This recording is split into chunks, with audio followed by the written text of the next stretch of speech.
இந்த வீடியோவில் நம்ம ஒரு டேஸ்டியாக க்ரன்ச்சியாக ஒரு முறுக்கு எப்படி செய்யலான்னு பார்க்கலாம்.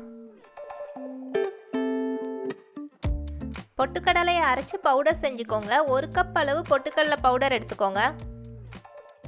அதே கப்பில் 3 கப் அளவு அரிசி மாவு எடுத்துக்கோங்க.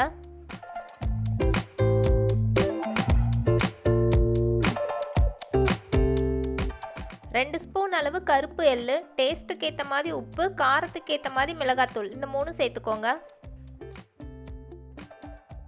நீங்கள் கருப்பு எள்ளுக்கு பதிலாக சீரகம் கூட சேர்த்துக்கலாம்.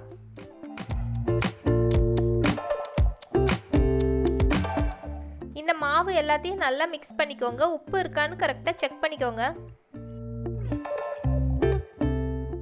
அடுத்து அரை கரண்டி அளவு சூடான எண்ணெய் சேர்த்துக்கோங்க.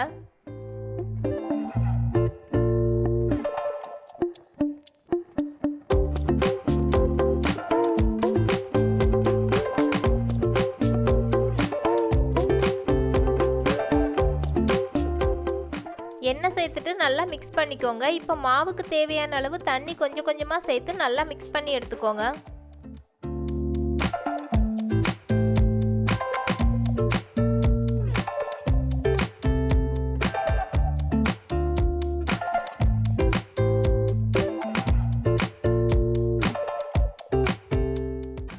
மாவோட தண்ணி சேர்த்து நல்லா சாஃப்டாக மிக்ஸ் பண்ணி வச்சுக்கோங்க.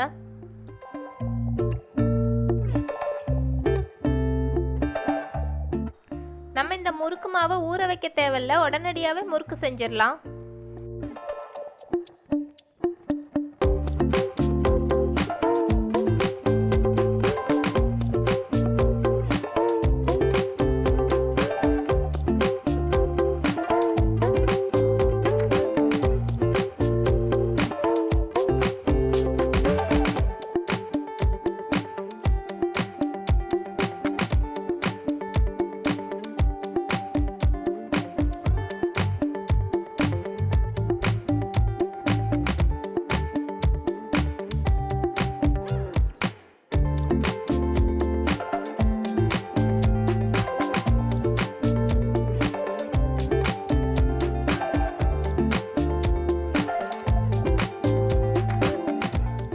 உங்களுக்கு இந்த ஸ்நாக்ஸ் பிடிச்சிருந்ததுன்னா லைக், ஷேர், சப்ஸ்கிரைப் பண்ணுங்கள்.